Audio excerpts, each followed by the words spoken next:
Pesca defende a digitalización dos pesqueiros para axilizar trámites como levar a conta das capturas. O sector lamenta que esta medida complique o labor das embarcacións de menor tamaño.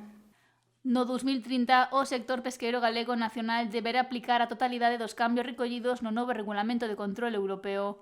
O Ministerio de Pesca puntualizou que a digitalización dos pesqueiros axudará á tripulación e o mando a levar a conta das capturas con máis facilidade. Sen embargo, os profesionais dubidan que poida ser factible para todos os segmentos e as artes. Para a altura pode ser que sea moito mellor. A veixura dun tripulante, só vimos dicindo e viñamos protestando moito tempo, uns cuantos anos, para o tema do reglamento de control, si se aprobou, e, bueno, agora temos ese margen deses 4 anos, pero vai ser un pouco engorroso nunha embarcación onde anda un tripulante solo, con chuvia, con ventos, sin puente de mando, pois que se poda facer todo eso, non? E pois todo ten as súas dificultades, non todo é tan fácil como a mandar. Vai haber unhas previas que hai que facer antes de entrar en puerto, tens que saber os kilos máis ou menos, ainda acaba un porcentaje, unha flexibilidade nun porcentaje, pero nunha embarcación moi pequena é moi difícil que ti sepas a cantidad de kilos que traes.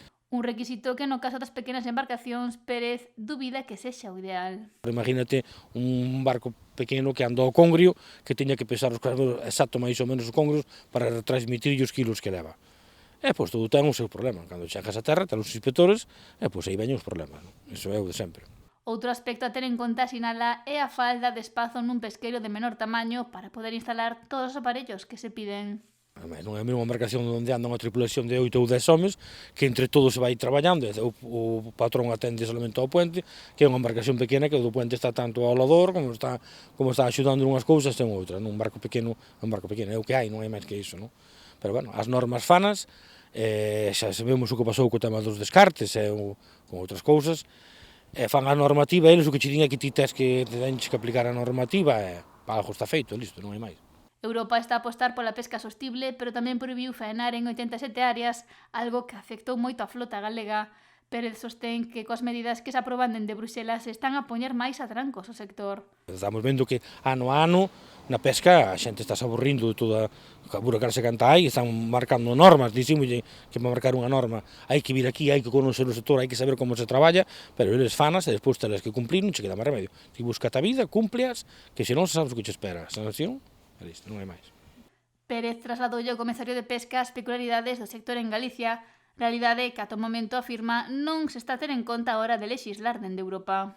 Eu creo que fun o encargado, e levou todo un dossier, un resumo de como se traballaba un marisqueo a pé, como se traballaba o marisqueo a flote, como se traballaba a todas as artes, levouno tanto en inglés como en español. Aprendeuno, non sabían o que eran as cofradías, non sabían o que eran moitísimas cousas, e, bueno, eu só lle dixen que para gobernar e que para regir hai que conocer o sector, era o que había.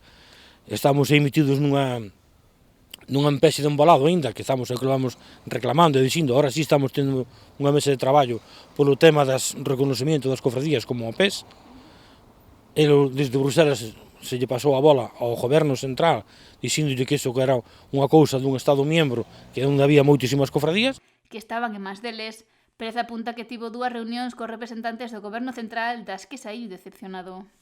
Fomos primeiro a falar dos meus compañeiros, desde que estábamos ali o Cantábrico no Oeste, do Mediterráneo, e de Asturias, de todos os lados, e vin que o que intentaban era obligarnos a facer como o PS, non? E se nos quedamos decepcionados. Entón, nós vamos a seguir insistindo en que teñen na súa man reconocernos como o PES, e punto, non máis. Ese é o que estamos esperando.